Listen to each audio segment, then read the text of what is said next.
Alright, I wanted to do a semi-quick video as an addendum to other videos I've done on stance, stepping, maneuvering, specifically Musashi's take on the subjects. But before I proceed, I do have to give you those usual caveats. I do not consider myself any kind of master expert, anything like that.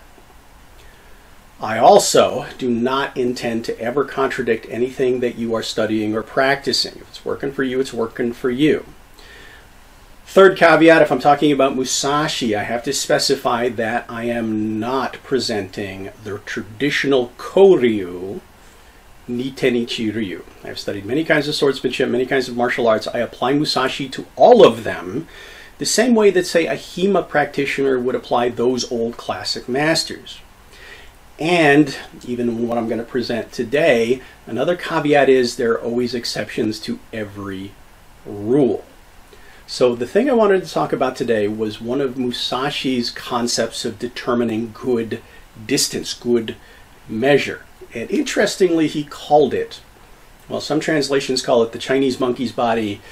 Don't know how appropriate that is in our modern age, but it's also been translated as short-armed monkey. What is it? Before we proceed, a couple of concepts to recap from other videos I've done on stance, stepping, maneuvering. Specifically Musashi's opinions on the subject versus my own experience and how they kind of cross over. For instance, Musashi's opinion regarding stepping, maneuvering is he was no fan of any kind of fixed or stylized, especially specialized stepping. His advice was to move in combat the same way you move about your day-to-day life, whether it's walking down a street or a trail or the examples I've given in other videos, whatever spaces you find yourself in day-to-day life, home, office, whatever, right? You tend to move yourself to where you need to be to do the things you need to do, pretty much with, well, usually your upper body. So it is very much about putting yourself within the reach to most effectively do the things that you're going to do with your entire body. Now, exceptions to that rule, there may be an obstacle in the way, or there might be, a situation where you might have to stretch or overreach to get to something, but you recognize, hopefully, that you're kind of off balance doing that. And we're going to come back to that. Now, other general concepts. Height of stance, width of stance. Again, in my experience across, well, all the arts I've studied, in general, exceptions to every rule, the taller, narrower stance, feet shoulder width apart or maybe narrower, really good for free, quick maneuvering. But if I feel like I need to dig in, I need leverage, I will widen my stance naturally out to a shoulder width and a half to 2 shoulder widths, maybe at the maximum. This is for leverage and chaining that power together. It might be for a strike, but it's usually, in my experience, my practice for grappling. If that makes any sense? So for instance, when you see arts, and I do practice arts that use longer steps, lunge-looking things, in general maneuvering, I consider that more for exercise and form than for practical application. I've never been able to pull off long, wide stances and steps quickly enough to be able to use them in live fighting for striking, getting in, getting out, controlling measure that way. Also, as the years go by, they're getting harder on these aging knees, and we've discussed in other videos how good I am at popping joints. So, done it before, thanks, several times. So, when I see, for instance, if we go to HEMA specifically as a great example, the lunge to get in and out of measure quickly, where you start way back here and you lunge yourself way out, and then hopefully you either recover the stance or withdraw, depending on what's going on. I can't do that quickly enough to make it work in a live fencing situation. And it's interesting that there are classic masters I found that agree with that. They don't like it either. On the other hand, there's also classic masters that use some, shall we say, some really unusual kinds of stances and stabbing patterns. But the fact is, you've got to remember that that's what worked for them in either fencing or, yes, live fighting. And they're just trying to do their best to pass along, well, their advice. It may or may not work for you. Same kind of thing I'm sort of trying to do without declaring myself any kind of expert on the subject. Hopefully I'm adding something you might find useful. In general, also when it comes to the stepping, there's some other extremes I need to point out.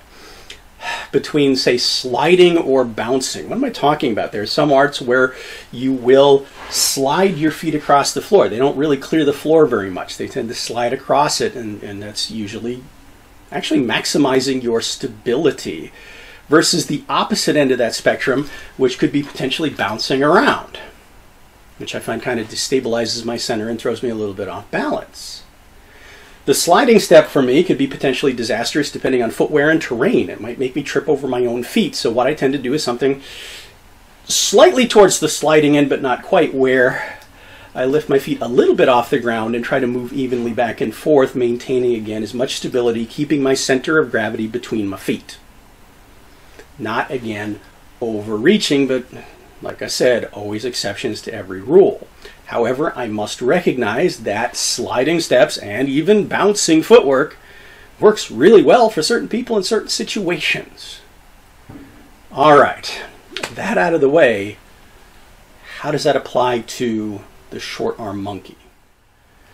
All right, finally, what is the short-armed monkey? The concept is actually quite simple. Don't strike or grapple or whatever it is you're going to do if you feel like you need to stretch out your arms and body to do so. Or as another one of my instructors put it very wisely, and again I've carried it with me across everything I've done, is don't hit, strike, reach out to grab if you don't feel like you can just simply reach out and touch the target. My determination of measure, I always feel, should be very intuitive. Can he reach me or not? Okay, can I reach him or not? Now this obviously varies with weapons and other things. But that's where I start. I just use my natural perception and experience to tell me whether I'm inside or outside of measure. Now, because of the danger involved in fighting, especially armed fighting, but it can also be unarmed fighting, it is natural instinct to try to stay out of reach and then take whatever opportunity you've got to try to lunge in, reach in, get a couple strikes, and get the hell back out again, right? But you tend to find yourself stretching. Now, we'll talk about what you should do if you know you really can't get in because the opponent's got a really good guard, really good responsiveness. He's not letting you in. But in general, striking, grappling, whatever, my practice is I need to feel like I can reach out and touch the target before I even consider striking it or even reaching out to grapple it. Okay? Kicking, slightly different measure. Not a whole lot. Depends on what kind of kick I'm using. Weapons, yeah, they adjust the measure depending on the weapon. If we're talking about, for instance, a katana, well, if you practice tameshigiri, you know your best cutting surface is about right here, the mono-uchi. I've also talked about using the entire blade for closer in work. So I'm going to feel like, or at least develop the feel, again, you've probably also heard this, that the weapon should become an extension of you. And that may take some time, but eventually, hopefully, you get a sense of what the natural, comfortable reach is as an extension of your arm, so that when you are cutting, whatever kind of cut you're using, you can do it without feeling like you need to do that, okay? For instance, in certain kinds of point fencing, one thing I see frequently that makes me nuts, you've probably seen it too, right, is that thing. Throwing the sword out there, well, it's not really a sword usually. It's a practice weapon. Two-handed weapon with your lower hand and just kind of throwing it out there to try to score that point. I don't feel like that's either a good cut or even a good way to keep control of your weapon. It's a high-risk move just to score a point. So yeah, it gets me every time I see it. That would be an example of not using a short-armed monkey's body. Now, I've also mentioned that I've been studying HEMA. So interesting in swordsmanship, I'm used to kind of a range of sword lengths that now I'm having to do, well, what I call resetting my brain. 28-inch blade is what I'm used to. But a lot of European swords are talking 30, 31, 33, 35, 40-inch blades. So I usually have to spend a little time kind of reminding myself by feel what my reach is, so I don't either come up too short or too close to do the thing that I'm intending to do. So that's just making things a little interesting, and you may be experiencing this yourself. But the idea of the short arm monkey is, again, just the discipline of making sure that before you make a good decisive cut, strike, kick, or whatever it is, or reach in to grapple, that you feel like you can just physically reach out and touch the thing you're going for with whatever, natural reach you've got. Now, let's talk about that situation where you really don't feel like you can because your opponent's guard is just that good, his responsiveness, his attacks, he's not letting you in. Well, Musashi has a piece of advice for that he calls injuring the corners. Now, he doesn't necessarily consider this decisive, but he considers this part of a good strategic tactical chain. The idea is if my opponent's reach, his hands would normally, say, be about here. Again, I'm kind of imagining it, and I can't get in to reach him. Yeah, my strikes are probably going to go for his hands, arms, maybe lead leg if he's got it stuck out there in a wider stance. And the idea is, well, Musashi will talk about this in another video, his concepts of slashing versus decisive cutting. A slash is great for creating a wound that is discouraging or creates an opening, or it's good for a feint that creates an opening, or a response that you can take advantage of. It could be a devastating wound. It could be a fight ender. But he's not counting on that. He is, however, usually counting in his combinations on maybe being able to do that so he can then get into that opening and get that strike that is decisive, has that good body mechanic chain in reach. Short arm monkey. Injure the corners. Short arm monkey. And you'll see that with his, like I said, his combinations often use something that take advantage of this, and some other strategies we'll talk about later. And yes, I do find this very effective in my own practice over the decades. So, did that make any sense?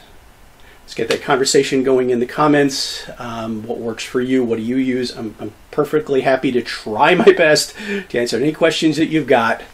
As always, thanks for watching, and I do hope to see you back for more.